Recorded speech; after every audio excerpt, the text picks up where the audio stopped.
bit about our office. We've been in Tennessee since 1994. Some of the key highlights of our work here is we help secure public access to the Tennessee River Park. We protected and created a 100-acre Stringer River Park. We're so grateful that the City of Red Bank is a co-owner of that amazing natural asset and a real community treasure. We completed the South Chickamauga Greenway from an envisioned master plan to a ribbon cutting that it's completed 12 miles from the Tennessee River to Metro Ridge. It only took 24 landowners and 26 years to do, but here we are. And then some of our lesser known work is our work in the South Chattanooga program, underinvested neighborhoods, Riverwalk. And as a core component of that, when we talk about being a community at the center, we don't just say it, we do it. We've been re-granting, and this number has actually gone up around $250,000 of community support to community-based organization partners alongside Trust for Public Land. It's not enough for us to say we're working with the community. We have to be supporting those groups to grow in capacity and to support what they're doing as the voices of their community alongside Trust for Public Land. And at this point, I'll talk about our work at Red Bank so far, and I'll hand over to David to talk about it next. So from those days of Stringer's Ridge in 2008, when we started that process, to cut the ribbon in 2013, to our work alongside Red Bank with the Stringer's Ridge to White Oak Connector Trail, that was really, I think, our first key partnership with the City of Red Bank to complete the White Oak Connector, which we did in 2022. With private philanthropy, which was fantastic, and I think it's become a real. Every time we're out walking, we run into people who know, which is amazing, and we just hear how they love that asset is. And we've also, through our director of welcoming places, Daniela Peterson, we've been able to mobilize community engagement for the Parks and Recreation planning process and gathered 100 additional surveys to inform and ensure that there's broader representation in those processes. We were able to, David Johnson, our heroic David Johnson, was able to secure funding for the Chattanooga Tourism Company for signage for Stringer Ridge. It's up, it looks great, it's excellent. And then thinking about some of those community center opportunities in Red Bank, we are so thankful for our early partnership with White Oak Co-op and amazing work that they've done growing from what was one of our first TPL National Equitable Communities Fund grants, $10,000 for their first trailer, to where that organization is today.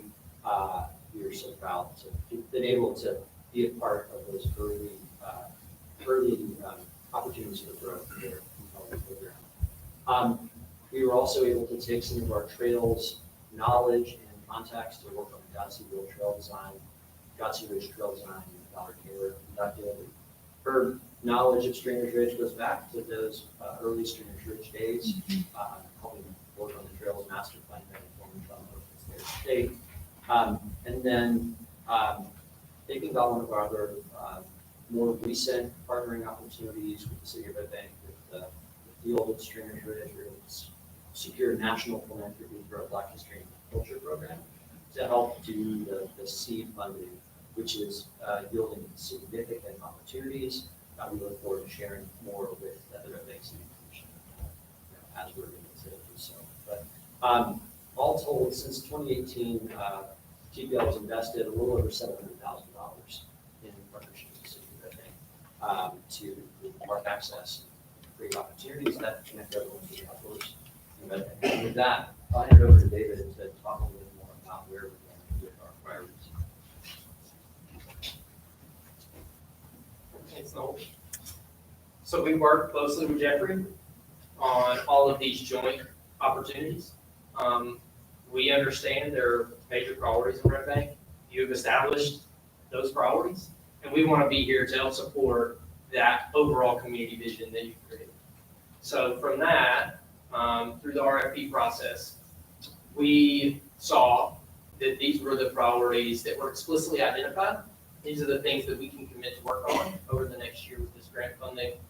White Oak Connector Phase 3, that project has already advanced some. with some private philanthropy we were able to secure nationally. And with that, we are working with private property owners in that area to be able to take those next due diligence steps, to be able to see how the White Oak Connector could be extended farther into Red Bank. Yes. Are we talking about the Tennessee American Water property? Are you allowed to disclose? We probably shouldn't, so I can't say that. We did with all the property owners who would be impacted by that. Understood. It would be the next phase of connection towards James Avenue. Okay. Thank you for clarifying, Jim. Thank you. So far, the property owners have been receptive, so that's a good thing. And we will be able to share more information as we advance that project with Red. The second priority is the field at Stringer's Ridge, and Danielle Haas-Peterson is joining us. She is our project lead for that. That is a very complicated project. There is a lot of history, human, archaeological, natural history that goes into that. And we want to bring a level of professionalism, a level of insight, and evaluation, and research, and understanding the history there before we work with you to determine what happens at that very important cultural site. So it's a very sensitive project for us. Daniela is leading that in a very careful, cautious way. And she has identified some next steps, which includes a cultural resources survey. She's going to continue to do the community engagement that she already has been doing, including the historical stakeholders in that community. Again, hoping all of us to understand all the different layers of history that are at that site. We're going to continue to partner with you on that and consider how we have different strategies for identifying the people who are interred there. And we are continuing to work with property owners on a potential donation. Danielle, I don't want to put you on the spot. Do you have anything you'd like to add?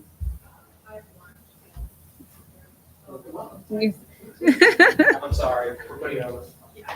Hi, Daniela Haas-Peterson. So if you have any questions or clarifications, so while we're moving forward, you have to understand that when we think about parks, we go and start thinking about how it's going to look like. In this case, with the field, before moving in that direction, in order to move to that direction, we need to understand what is there and who is there. Mhm. And for that, we don't have locally the capacity to do that or the expertise. So we're consulting with national leaders that they have done work in other parts of the country and also internationally. And we're going to take the time to go into the site and to understand the history from a cultural perspective. So we're going to think about the descendants and also like the community around because it's in our backyard. We want to look into an ecological perspective too.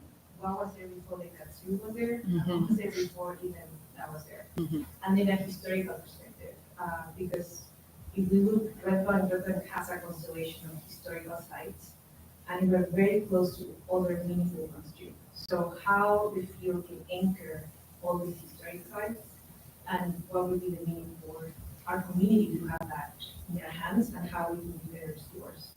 So for the next year, we're going to be kind of going through all this process, including community, and we're going to really kind of like target Red Bank community. So we're going to have an outreach strategy, which meaning if you just want to know about this, you can have the possibility, the choice.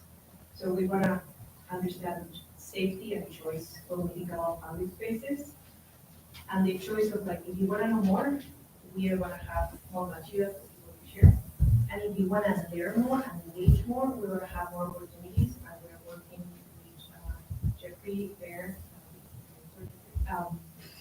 to kind of create options for people to have workshops and to kind of like bring arts to start helping like understand more of this if you want to. So just to learn the option to engage, and from there we'll see. That's what we can say now. So yeah, that's what we're. It's very exciting. We can. Oh yeah, check. So we can't advertise this, but we can share that we got an NPS grant 10 days ago. So the National Park Service granted $75,000 for this deal. So we can pursue historical preservation of the site. And we have a timeline of like 4 years. And so what we're looking at is if we can meet the criteria, and we can actually have our first, I think, one of the first historical sites, African American history in Brentwood and in the general area. So this can be publicized, but we can share it unofficially. But we were selected and awarded, so that's very exciting. If you have any questions, clarifications, or you want to know more, I'm really happy to sit down and just share and talk. Thank you, Daniela. And thank you so much. We're so incredibly excited and looking forward to how that funding is going to help continue this process. Thank you, we appreciate it. You can see why Danielle is a national leader in this space, Mhm. in helping us understand all these important factors that go into projects. A simpler one, we think, is Godsey Ridge, which is the ridge right beside us. We work closely with Jeffrey and a stakeholder group to create a trail design for that project. Jeffrey has pursued funding opportunities. We also have pursued internal funding opportunities. And we hope to be notified about that coming soon and see if we can bring some financial resources to start building that trail system out. We can work in a lot of different ways related to that. And the good thing is Jeffrey is a very flexible partner. We have a good working relationship with him. We would love to continue that. And then as always, we're a resource for you. When you have technical questions, when you have specialized questions, when you want to bring in national experts on our staff or others, we have those people on our staff. They're not local, but they're a resource for us. And we often bring those to communities that don't have all those technical staff, just like ourselves. When we have issues, we reach into that group of people and figure out what people we need to bring into a process. Mhm. So as part of that, what we have done is taken all those different projects. We created a 3-year anticipated budget, which is around $1 million to complete all the things you see laid out before you here. And we respectfully request $50,000 from Red Bank to continue that work. Do you guys have any questions for me or else? Any questions?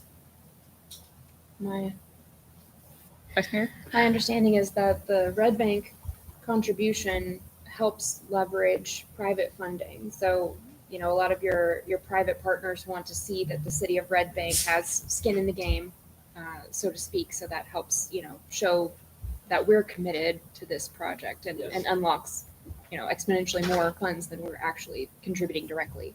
It does. So this is very similar to our working relationship with the city of Chattanooga, where we receive an annual contract from them, and then we're able to leverage that and typically bring in 5-10 times as much private funding and other public source funding into the projects that we're mutually agreed upon. So it is great to have verbal support. It is really important to have financial support. That's what allows us to continue to prioritize Red Bank and the work we do. And we see the importance of this community. We appreciate your enthusiasm for public space, protecting it, making improvements to it. We are of the same mind, and we are just glad to be able to be at this point where we're going. Thank you. Yes. When the physical work is ongoing, is it only your organization that physically, or is it Jeffrey and he calls out for volunteers and we start digging the dirt? So any of that, we would be sourcing those contracts and we would be getting support and or funding from TPL. So for Godsey Ridge, for example, when we get to the point that we're ready to go stick shovels in the dirt, it won't be us physically doing the work, but we'll put out an RFP, a request for proposal for qualifications to get a contractor to come out and do those. So for example, since TPL funded to bring out a professional trail designer to come out and set up, we have a shovel-ready project that we were able to apply for Project Diabetes for over $400,000. That's no match to the city of Red Bank. And we should be finding out in the next day or so about that. So because of TPL helping us with that, we have shovel-ready projects that we can put towards grant funding that makes us very competitive. We do not perform almost any of the work on the ground that you see. We contract with professional contractors that have the insurance, the license, the equipment, the manpower to do that work. Yeah. We are often a project champion, we're a facilitator, we're a project manager. Yeah. We negotiate with property owners, and work with your legal counsel to get property into Red Bank ownership. We do all of those things to get a project ready to be constructed. And again, Jeffrey is very easy to work with. And so on these projects, we are able to figure out who's the best party to complete that work. And considering we only have now 2 full-time parks employees, $50,000 for all of you is kind of a steal. Thank you. Call it a good investment. A very good Yes. investment. Yeah, thank you. We very much appreciate that. We think that. Thank you for saying that. We do bring and it's not just us. Again, we are a national organization with over 300 staff. Mhm. And one of our staff members from Colorado was in town. We were showing her some different projects. We bring a lot of different resources to communities at all scales that they could certainly benefit a city at the size of Red Bank especially. Excellent. Thank you so much. Any other questions before we move on to the next agenda item? Okay. Item number 4 on the consent agenda, authorize an on-call Parks and Recreation Support Services agreement to the City of Red Bank, Tennessee to perform policy advising, land management best practices, private sector fundraising to support the public acquisition and protection of parks, trails, and green spaces, as well as other supports in an amount to not exceed the budgeted amount of $50,000. Resolution 25-1809. Mr. Gravy. Thank you, all. I think you covered it. So yeah, back in March, we put out a request for qualifications for park support services. Specifically, as you just noted, for policy advising, land management best practices, the big one, private sector fundraising, and supporting and acquiring parks and trails land. We closed that in April. We had 4 different groups send in their quotes. And after reviewing them with multiple city staff on a rubric we created, we found and agreed that Trust for Public Lands was the best and most highest evaluated for the RFQ. And so we're bringing this resolution to you today to award this RFQ for Trust for Public Lands. The contract has also been approved by our city attorney. So Okay. once this award has been approved, then we will be able to move forward to sign the contract and continue the work that we are doing with Trust for Public Lands. Excellent. Thank you. Any questions for Mr. Gravy about that agreement? Okay. If no questions, thank you very much. We will move on to item number 5. On the consent agenda, approve an interlocal agreement with the City of Chattanooga not to exceed $10,000 relating to Stringers Ridge Trail System, Resolution 25-1807. Mr. Gravy again. Thank you. So I'm actually working on another long-term interlocal agreement with the City of Chattanooga, since both Red Bank and the City of Chattanooga both co-own Stringers Ridge. But when work needs to happen there, we really have to move mountains to be able to do anything there. Whose property we on? We have to get certificates of insurance from both parties because they don't know which property they're on. Who is going to be sourcing the contracting? How is the funding going to work, et cetera? So we're working on all of that. In the short term, we have identified some other issues on Stringers Ridge.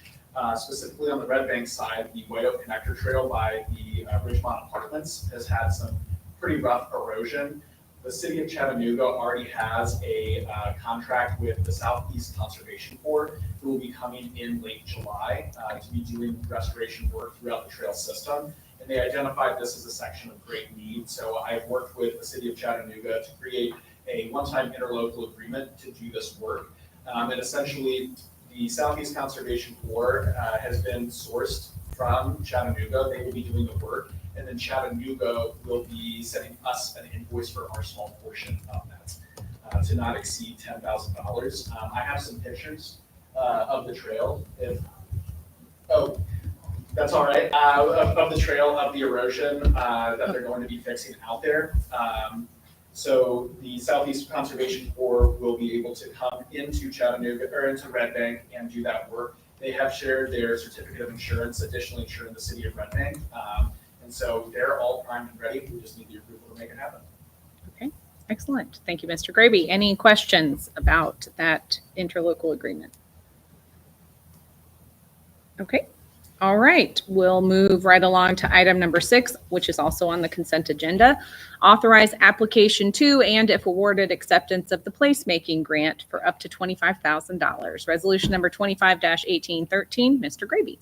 Thank you, Mayor. So it's come to our attention that the Greater Chattanooga Realtors have the 2026 Placemaking Project Grant. It provides funding to creative community-centered improvements in public spaces.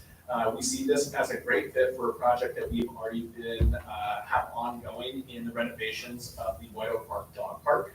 And one of the big things that we've been getting from our community members that use that space is that they need shade. They need more shade over in that area. For those of you that don't know, White Oak Park is on top of an old landfill and capped. So it really prevents us from being able to plant large trees that will grow to provide shade in the area, as we'd be worried about those roots digging deep and breaking open the cap. So the alternative option is synthetic shade.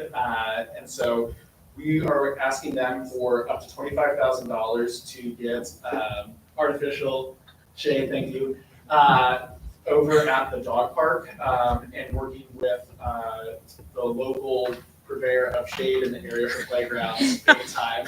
And so this is a no match grant. It is pretty competitive and it is due at the end of July. Okay. But we are poised and ready to be competitive to get more shade over at the city dog park, over at White Oak Park. Excellent. Thank you, Mr. Graby. Did you say, is there like a number of additional structures that you're proposing to add? It's going to be very dependent on what we can get with that. So right now, Cunningham Recreation is pulling a couple of different schematics for us to see what kind of shade $25,000 can get for us. Okay. And so once I have that information, we'll be a little bit further in that process. But it's really getting those schematics up together and finding out how much shade we can put out there. So whether that's going to be one really large structure or if that could be a couple multiple smaller structures for people to use. Gotcha. Okay. Thank you. Any other questions?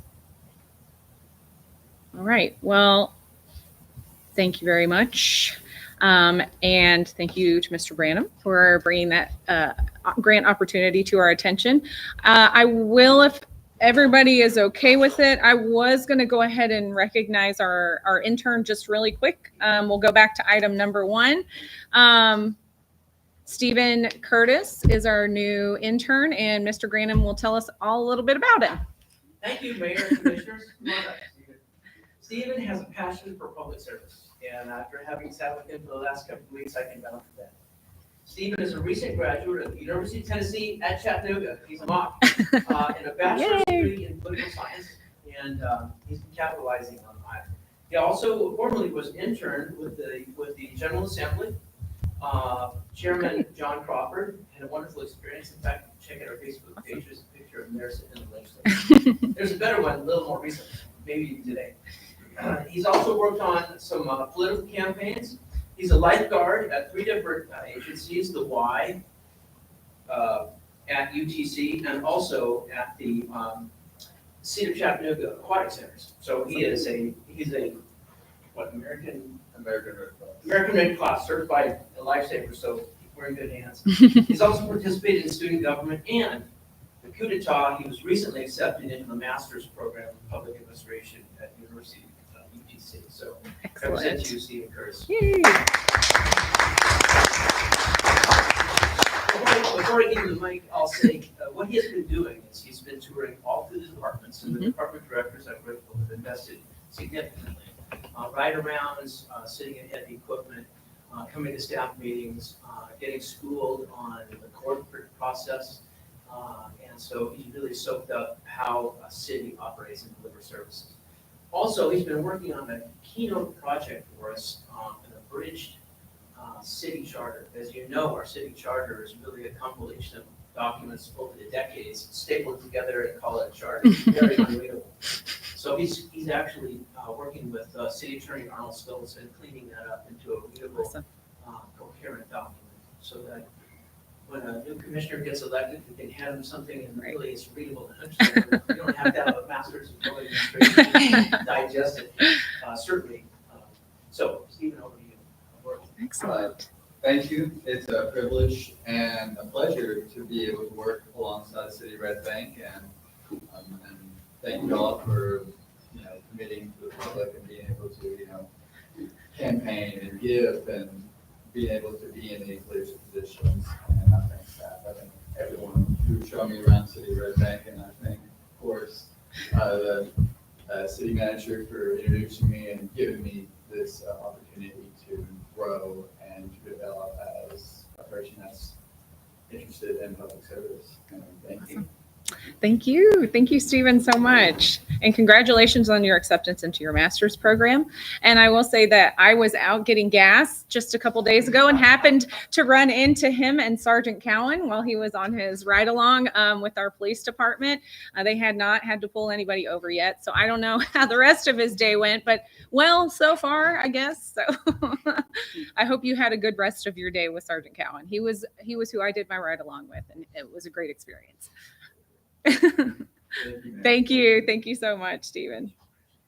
All right. So now we will move back to item 7 on the consent agenda. Approve a contract with Clarion Events doing business as fire engineering training to replace the current training program in the fire department for an initial amount of $5,345. Resolution number 25-1808.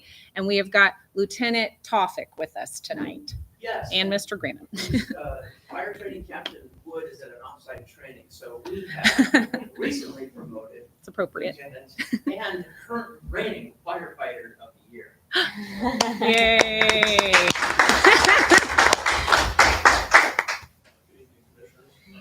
I would just like to extend thanks to the Red Bank Fire Department for this training opportunity you're granting us.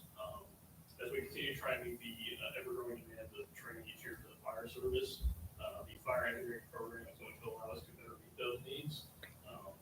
Starting off, it's more financially responsible. I don't have the exact numbers for you right now, but I believe Captain Wood does. The fire engineering program is going to come at a better price for the Red Bank Fire Department, which is better because the Target Solutions training program is somewhat outdated. It does deliver acceptable training, but the units and the modules are not necessarily up to date. Fire engineering, the training program is a lot more modern, features a friendlier user interface, certain features like phone apps, and easier accessibility for the fire department. And the modules and training are instructor-led instead of being slideshows, which are more speaking at you rather than to you. Fire engineering incorporates experts from the field, which, share their experience over many lifetimes of fire service and allow us to receive better training and improve our service. Excellent. Thank you so much, Lieutenant. That sounds amazing, actually. I'm glad you all were able to locate this better training program. Do we have any questions for Lieutenant Tawfik?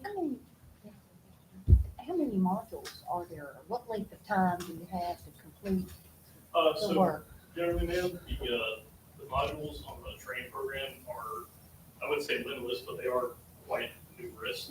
They feature everything from medical training all the way up to forcible entry, fire attack. Generally, any fire service topic you can think of is going to be included in those training programs. And in fire service, we're required to meet a certain number of training hours for each discipline. And the training program for fire engineering is going to ensure that we're able to do that efficiently.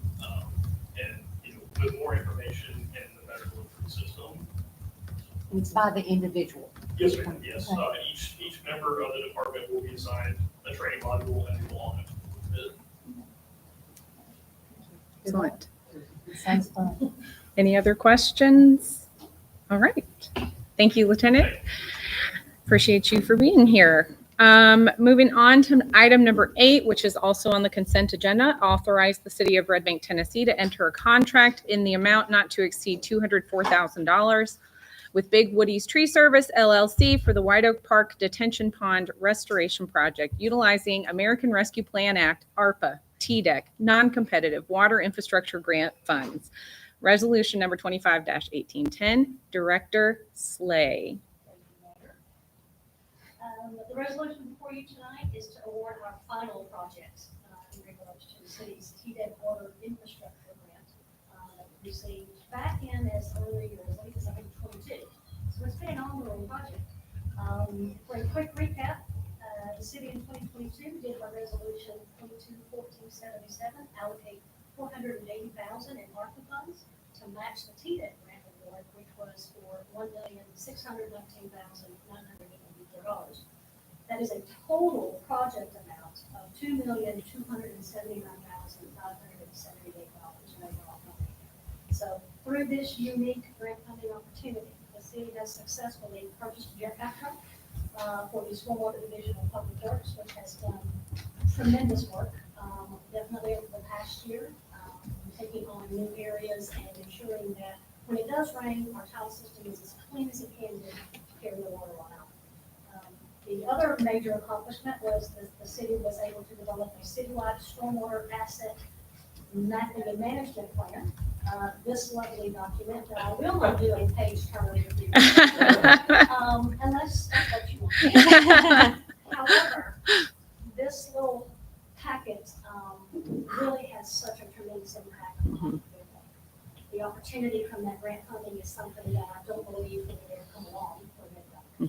Not that it wasn't a necessity or a desire, but as you can tell, the heavy lift that went into mapping and then identifying a management plan on how we improve our stormwater system. It's a tremendous undertaking. So thank you, TDEC, for that opportunity, as well as Red Bank to commit to that journey. The third project, lastly, if approved, is we will begin the restoration of the 2 ponds at White Oak Park. The intent is to fully convert the 2 ponds from a retention, which holds a permanent pool of water, into detention, which are designed to temporarily hold stormwater but to slowly release until you have a dry bed again. So by changing that footprint at White Oak Park, will have a tremendous impact on the overall aesthetics and the safety of the park. There will not be a need for a fence.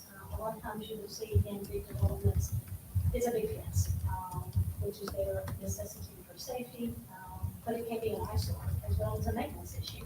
So this project will also grade down the slopes of those ponds, so that our parks and recreation and public works staff are safely able to know that and keep that down. So if you're familiar with what it looks like right now, there's a lot of overgrowth.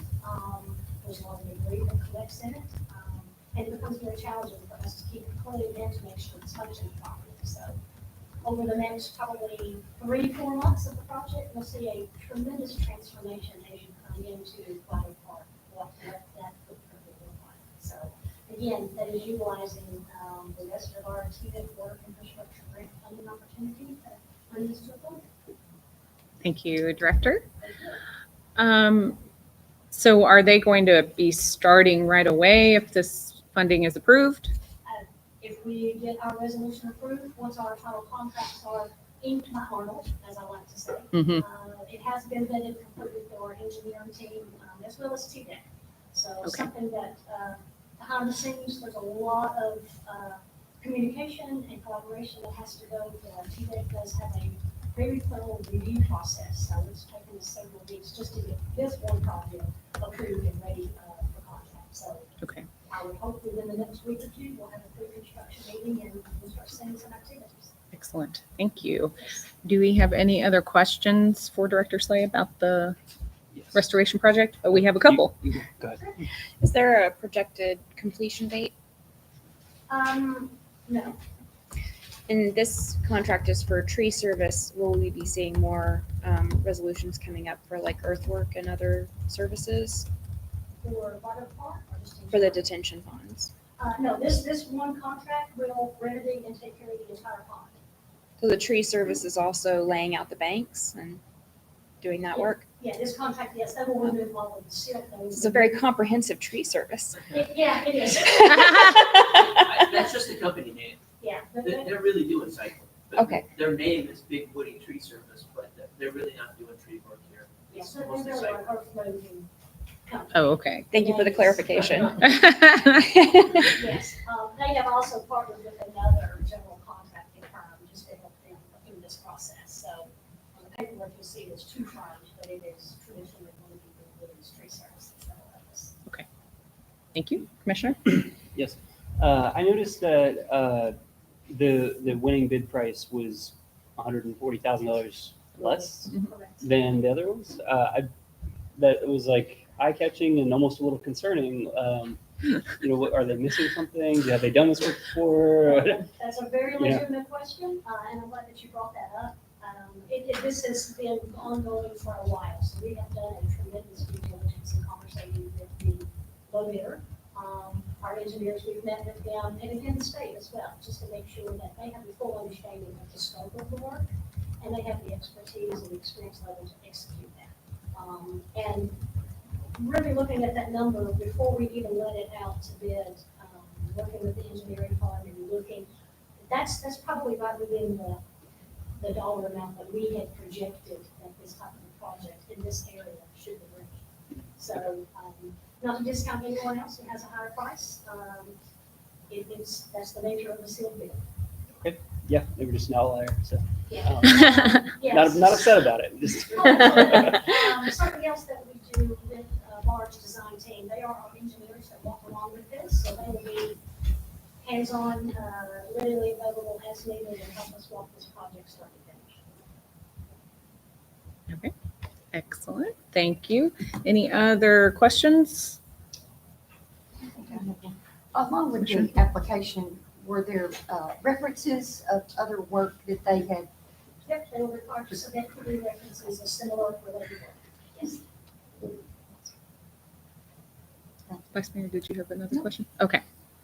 All right. If no other questions, we will move on to item 9. Also on the consent agenda, authorize the 3-year subscription agreement with Arrigo Software Technologies, Inc. for access to the Arrigo Essentials Plan, being a cloud-based application for capital improvements planning and management, utilizing the Omnia Partners Cooperative Contract for an amount not to exceed $45,000. Resolution number 25-1811. Director Slay. Again, this is our continued efforts to move that needle forward on our much needed and highly anticipated capital improvements plan. It's become imperative for staff to utilize specialized software for charting and responsive financial course of action and to ensure collaboration and transparency, as well as identifying the capital needs of the city. Staff has taken several months to explore various web-based capital planning software options. And after a multitude of presentations, conversations, reviews, and some internal evaluations, we have landed on, I pronounce it Arrigo. I'm not sure how it's really pronounced, but that's what we'll go with. Okay. This seems to be our tool of choice. So the resolution before you tonight, it will allow us to enter into a 3-year service agreement, which is an annual web-based subscription. The initial year is for $15,000, and this was not budgeted. However, moving forward, if it is approved, then years 2 and 3, which is fiscal year 27 and 28, will include those contract services for the city as a whole. And it's 15,000 subsequent years. Annually, yep, and then the authorization resolution is not to exceed 3 years and it's at $45,000. Okay. This service is also coming to us through use of our cooperative. Mhm. I believe this one is, Omnia. Omnia Partners. This is a service that we were able to procure with that entity. Okay, excellent. And they provide, it looks like they do some training with, They do significant The training owner- up front. I try to describe this in similar to our iWorks that we have now. It has become I'm not even sure I can say how tremendous of a tool that is for public works and for our building department. So we anticipate Ordo to help us in that arena for capital improvements planning. Between myself and Beth, our office manager, she will take the lead, and as Kate does with iWorks, Beth will take it over for our capital planning. So checking the boxes, making sure deadlines are met, making sure that information is received and shared. Excellent. Do we have any other questions about the software? Nope. All right. Thank you, Director. Moving on to item number 10, also on the consent agenda, appointment of Pete Phillips to the Board of Zoning Appeals, agenda item number 25-890. Mr. Pham. Just for a recap, Yes. You didn't bring your fiddle?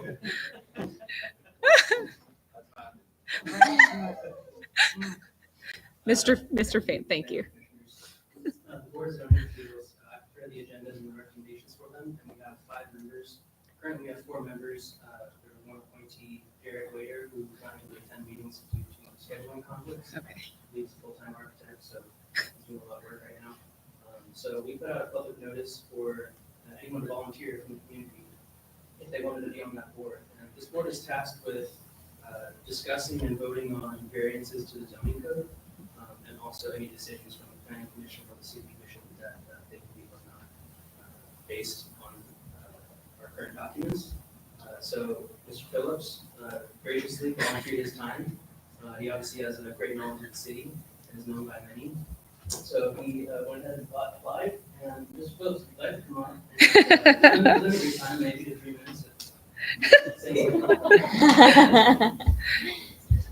Really nervous. We've missed you. Welcome back. Welcome back. I can just say one thing, what a difference for 4 years makes. Mhm. I mean, just on our agenda, getting through it, the consent ideas, the things, the bathrooms, I mean, it's been really the plan, the public trust, the land for public trust, I mean, it's been amazing.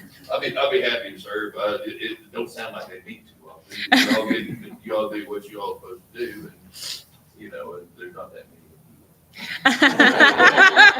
We have staff now. That's right.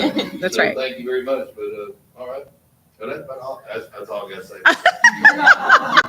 Thank you very much. Thank you. Thank you, Pete. I will just mention that, that's correct, we only hold BCA meetings when we have applications to that board. Okay. But we are planning on doing quarterly meetings, especially as we do our rezoning ordinance.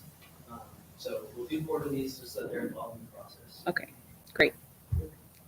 Wonderful. We'll move on to item number 11, also on the consent agenda, approve resolution for pavement marking near State Route 8 in conjunction with a late notice TDOT project, resolution number 25-1812. Director Tate and Mr. Pham.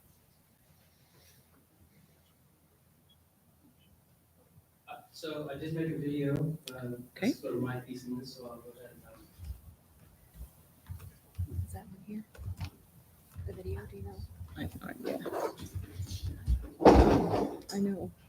Mine wanted to get it done. I don't know if it I had. have to do a bit of jury rigging because our audio won't work if we're doing the live stream at the same time. Okay. So I'm gonna play the video on my phone Okay. and hold it up to the mic. Press play at the same time on 2 devices. Might be a little out of sync. This was an unexpected venue change for me, so I wasn't really sure how this was gonna work, but for anyone on the live stream, this video is now on the YouTube of the Red Bank. So Welcome to the future, y'all. Oh, okay. I Holly, put on, he's you know, turning it my around so we video can see that after one. this one. Over there, too. uh, Oh. I'm trying to time this right. Okay. That's what I wanna blow into. My name is Michael.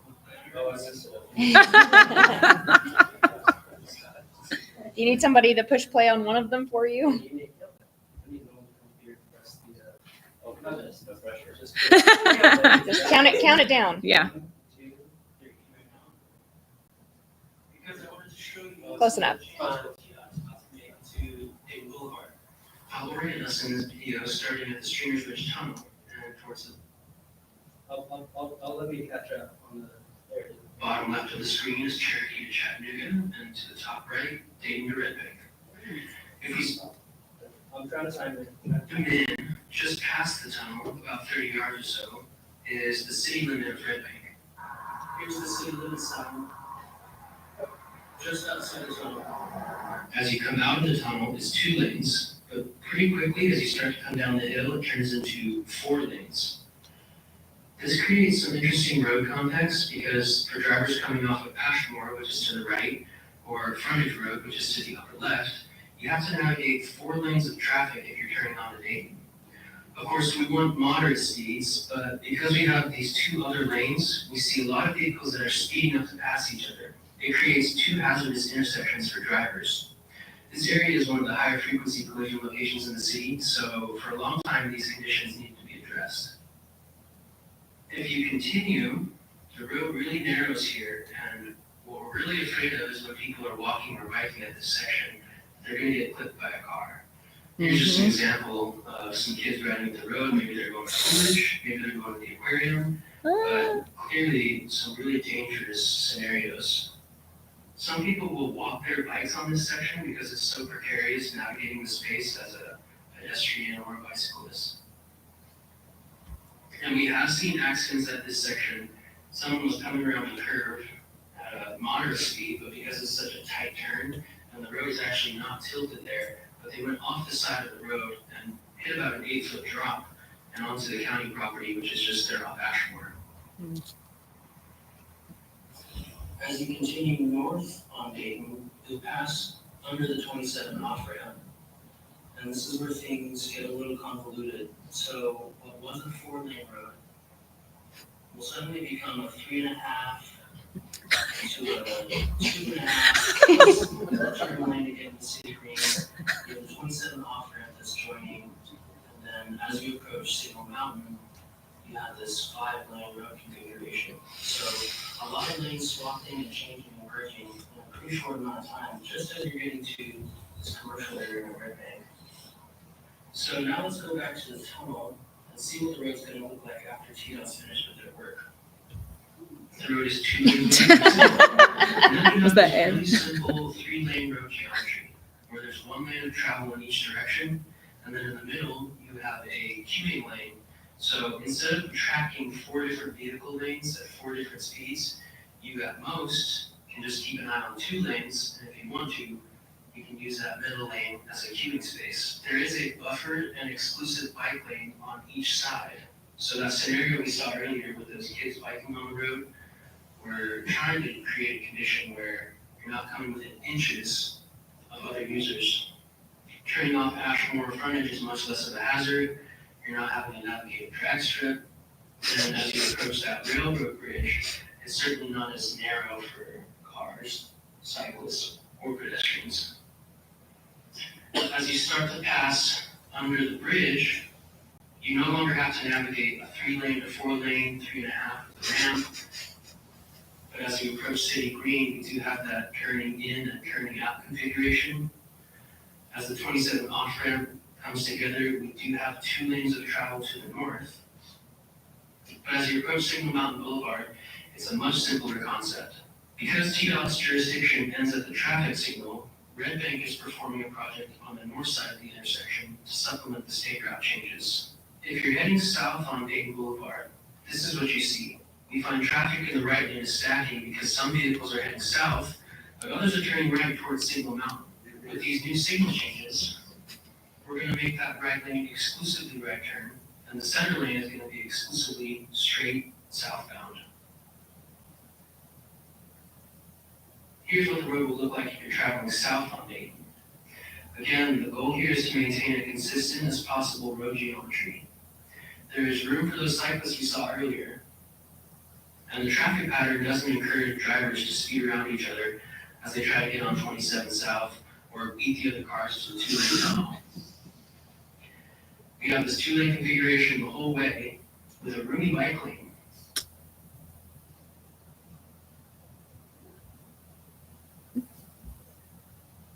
And as you come around the curve, again, you'll use that middle turn lane if you're trying to turn off of Dayton onto frontage, or if you're turning off of Dayton onto Ashmore.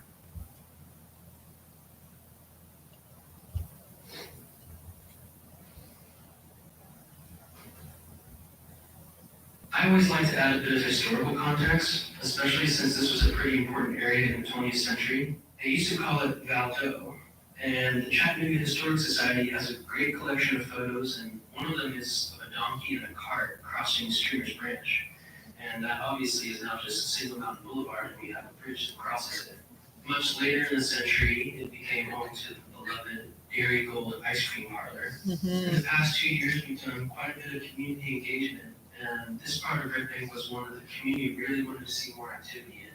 Decaffeinated just recently started their bakery here called the Morning Bee. We think there's an underappreciated element of Valdo. It sits between these really beautiful hills, and there's obviously a ton of forest ecology here. And over the past several years, we've heard people say that they would love to see these parts of Red Bank activated. And hopefully this project is going to bring about some conditions so that we can appreciate it a little bit better. As we think about these things as a community, as staff, we would really like to improve our ways of moving through these areas. And that's how we can experience Red Bank as a uniquely beautiful and charming place that everyone has said that they love it for.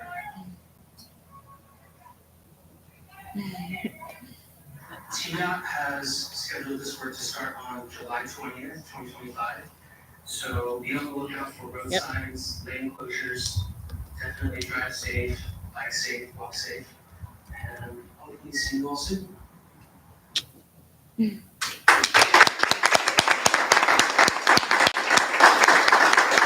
gold standard. Amazing. Thank you for putting that together, Mr. Pham. Yes, thank you so much. It's on you. So. Can we highlight that on the city YouTube channel? Yes. So just for anyone at home who would like to see that video again, or if the audio wasn't clear, we were just informed that that video is available on the city's YouTube channel. Excellent. And I'd like to add too, that's going to be the first bike lane in Red Bank. Amazing. It was. That's true. I can't wait. And it will be two. There will be two, one on each side. So this all came about a little over 18 months ago, I guess. Yeah. So Approaching 2 years. TDOT reached out to the city of Red Bank and said they were going to be resurfacing State Route 8 through Red Bank and asked if there were any design changes we'd like to see. And I think Michael and I and the city manager, we just kind of kicked around the idea of what we could do here, and it just kind of evolved from there. Our friends at Chattanooga Department of Transportation helped us with the design and certified the plans, got TDOT approval, with the exception of the area that Mr. Pham mentioned north of the intersection. For us to be able to be the recipients of these design changes, the bike lanes, the additional striping and free lane throughout the area, they required that we adjust our area north of the intersection to blend it all together. And so before you, this resolution here for $36,800 is the striping portion of the plan that Mr. Pham just showed you. It's from Single Mountain Road north. It ends about the Dirty James block there. There'll be some additional striping to move cars into the right turn only lane or cars going through to push them into the center lane. There will be some additional expenses that involve traffic signals. We're going to have to modify one traffic signal. Initially, we've gotten a price on that, and we're working actually, Nate Hall, who is here tonight, is working on getting that through our partners at NAPCO to get the traffic signal adjusted, and then we'll be following that up with some additional signage, advanced warning signs for cars. But tonight, this is just for the striping portion that needs to take place at the city's expense. The funds here for $36,800 are based on the contract for the entire striping project. Chattanooga and TDOT work together, and Chattanooga and TDOT secured pricing for the paving, the striping, and signage, so forth, all the way down to Market Street. And so we reached out to the same contractor, which is Superior Pavement Markings, and asked them to give us a price quote. And they did. They returned a price quote. In fact, I received an email today after I got here saying that their prices are based on the TDOT contract striping, which was important for us to make sure that we were following that same contract. And Also, Superior Pavement Marking is one of our on-call service contractors. And so they did us a good job giving them those prices and getting us on their paving list. So when, as they're paving State Route 8 from Market Street through the tunnel, they will continue the striping in Red Bank. And they will be removing the current striping. They'll be blasting it off and putting down fresh pavement markings to match the plans. So excellent. Thank you very much, Director Tate. Will they be able to start this work? Is it going to happen, side by side? Yes, ma'am. Yes, ma'am. Okay. As they move forward through the area, they will continue to work. Okay. And that was part of the reason why this is kind of a last minute thing. We didn't know until July the 2nd, I believe it was, or 2nd or 3rd, TDOT reached out and said that they were going to start the work at the end of July. And before that, all we knew is they had let the contract out, and then they dropped, that notification at the end of July. So we had to hurry up and make this happen. But it will continue in conjunction with the State Route 8 paving resurface. And the funds are coming The from, funds are coming out of the State Street 8 fund. This was a budgeted item under State Street 8 contract services. excellent. So it's starting in Chattanooga, Market Street, Market Street. and coming on through and then through the tunnel. Yes, ma'am. Will they be, changing the pavement inside the tunnel as well? Yes, they'll be resurfacing the entire route. And then we pick up at the tunnel? Or do They'll they pick up- pick, yeah, well, just about 100 feet Just outside outside, the tunnel is yeah. where City limits and notice continue failing, resurfacing all the way through the intersection. Sort of on a related note, there is also some reconfiguration of the road geometry on the Chattanooga side as well. They're not quite capitalizing as much as we are on the potential that was available to them, but they are changing and creating some bike lanes on the Chattanooga downslope piece on their side of the tunnel. I believe they are doing a lane reduction. New places, yes, they are. All right. Any other questions about the restriping? Just briefly to Mr. Pham, in some designs I've seen like green painting, especially over areas where there's potential conflict with bicycles, like where the bike lane crosses, a cross street or the ramp on the entrance ramp onto 27. But I didn't see that in this last video. Is that still part of the design plan? That was not, we hired a consultant to do the design work, and the green pavement here in those intersections was not included in the pricing because this was such a last minute thing. We'll have to come back. They are going to add the sharrows and separate the bike lane from the vehicle lane. But we'll have to come back and add that bridge striping. And I don't know what the price is going to be on that yet. We're still working on it. Do we have a timeline on that addition? Well, it'll happen just as soon as we can get something negotiated with Superior or our other on-call service partner, Volunteer Highway Supply. Thank you so much. So is that something that we already got approved in the design that we redesigned that we submitted to TDOT, the paint in the bike lanes? Or does No. that matter? Are we allowed to do that? We're allowed to do that. That was a suggestion that we go back and do that. Oh, okay. The getting the striping, getting the road geometry laid out first. Uh-huh. And then when we sent the plans that we received from our partners at Boulder, there wasn't any indication for the green striping. And, we'll make it happen. Okay. Okay. Sooner rather than later. Thank you. Thank you. Any other questions? All right, we'll move on to item 12. Also, our final item on the consent agenda, approve purchase of tractor from Chattanooga Tractor and Equipment for the Public Works Department in an amount not to exceed $166,650. Resolution number 25-1814. Director Tate. Thank you, Mayor. First of all, let me say I'm sorry. There's some places that are getting a little high. We have had nothing but trouble out of our right-of-way mowing tractor since the spring. It's worked for a while, it's been in the shop, it's worked for a while, it's been in the shop. And so we budgeted this year in the street division to purchase a new right-of-way tractor and new mowing head. We have the potential to have one on site within the next 2 weeks if it's still in inventory. There is one in the region that can be outfitted very quickly, and we'll be able to put the tractor back on the road, cutting the right of way. And I know there's lots of places that need some attention, and this will certainly take care of that. But it was a budgeted item in the street division. It is being paid for, your debt service. But it will hopefully be here very soon. We can get the tractor in service and get some bone caught up. It's coming from Chattanooga Tractor under a Source 12 contract. Okay. Great, thank you, Director. Do we have any questions about the new tractor? I looked it up and showed my 4-year-old a picture of it, and he was a big fan. Right approved. Well done. Rubber stamped. Thank you, Director. Moving on to item 13, recognize the City of Red Bank's 70th anniversary agenda. Item number 25-888, Mr. Granum, and then Senator Watson will join us at the regular meeting. Thank you, Mayor, and I'll just walk through it. I have the resolution in case he doesn't bring one, so we're all set. I have a bio, I'll introduce him. Okay. Sure. And he will make his presentation, and I will ask somebody to take a picture. The commission can stay right there, and the senator and I will be here, and we'll turn smile and have a photo for our Facebook page. All right.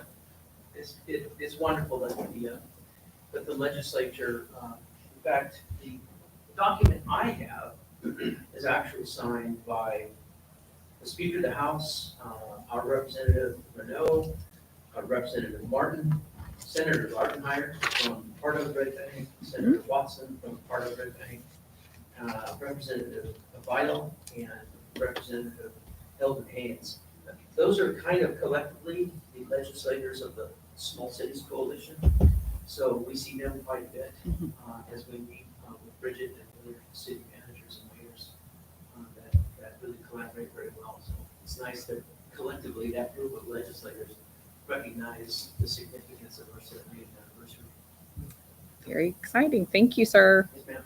All right, we'll move on to item 14, public hearing and first reading of rezoning of 223 Clift View Drive, ordinance number 25-1283. Mr. Pham. Thank you, Mayor.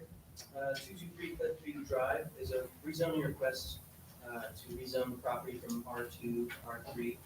This is so that the applicant can build, will renovate really the basement that's underneath the duplex. So there's not going to be any change to footprint.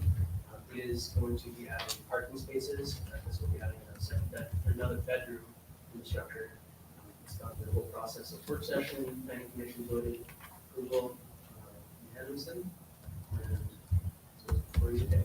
Okay, thank you very much. Do we have any questions about the rezoning? Can you say what from R2 to R3 is again, the difference? R2 is primarily for duplexes. R3 actually allows triplexes. That's really the main difference.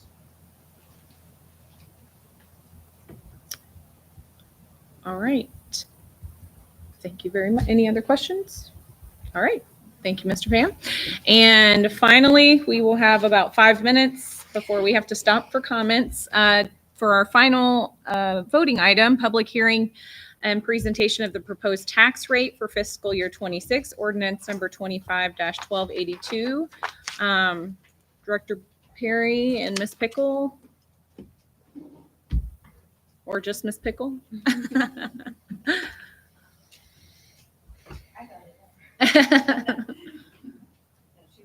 really helped me a lot along the way, but I'm the one that had the notes for the. Okay. This is the ordinance to officially set the tax rate that was voted on during the two budget hearings that happened earlier this year in May and June. As a reminder, the commission voted on scenario 3, which projected the fund balance use for the year to be $205,675 and the property tax revenue to be $5,737,065. And that is a tax rate of 98 cents, which is a 9% increase above the certified tax rate that we received this year in the reappraisal year of 0.8968 cents. And this ordinance just outlays all of those facts It states that it's a reappraisal year, the new certified tax rate that we received from the state and from the assessor's office. It has the tax rate here at the bottom. And some other things that I think are just standard for the ordinance for the tax rate regarding the revenues this year. So it's no new information, but it is the official resolution ordinance for setting the tax rate. Excellent. And we'll have a public hearing on first vote tonight, and then we'll have our second and final vote on Tuesday, August the 5th. All right. Thank you, Ms. Pickle. Do we have any comments, thoughts, questions at this time? Of course, we'll have time to have discussion during the regular meeting, but okay. If not, we'll go ahead and move on to citizen comments on items on the work session agenda. Mr. Granum. Thank you, Mayor. This is the time for citizen comments. Please observe these rules. Comments are limited to 2 minutes per work session or less, and the city recorder will operate your timer. Please respect her direction and conclude any comments if time expires. Comments should be addressed to the board as a whole and not to a particular commissioner, the city staff, or to the audience. The commission is here to listen, not to respond or engage in back and forth, so please do not expect a reply during citizen comment. At this time, citizens are invited to the podium. Please begin by stating your name and address.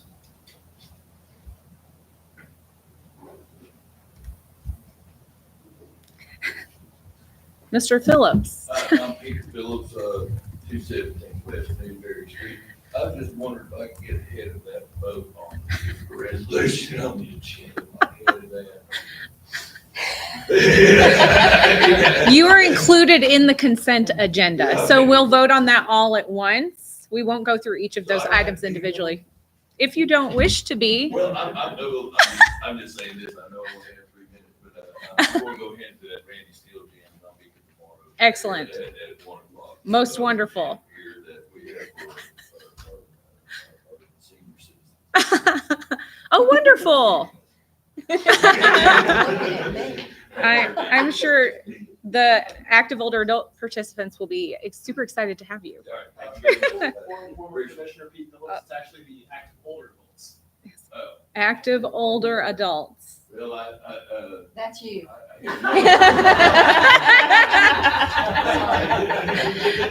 Thank you, Pete. Mr. Phillips, one more thing. Mr. Phillips, I heard it was your birthday yesterday. Oh, Happy happy birthday, birthday. I totally meant to say that. I forgot. I'm so glad you remembered. So he just turned 55 then, right? Yeah, he just turned 55, so he's only just now able to be a part of our AOA. Any other comments on items on the agenda? Okay. If not, we'll move on to final item. Any other business to discuss? Nope. All right, then we will go ahead and adjourn, and we will return at 6 o'clock for our regular meeting. Thank you. Yay. I know. I actually had to pee.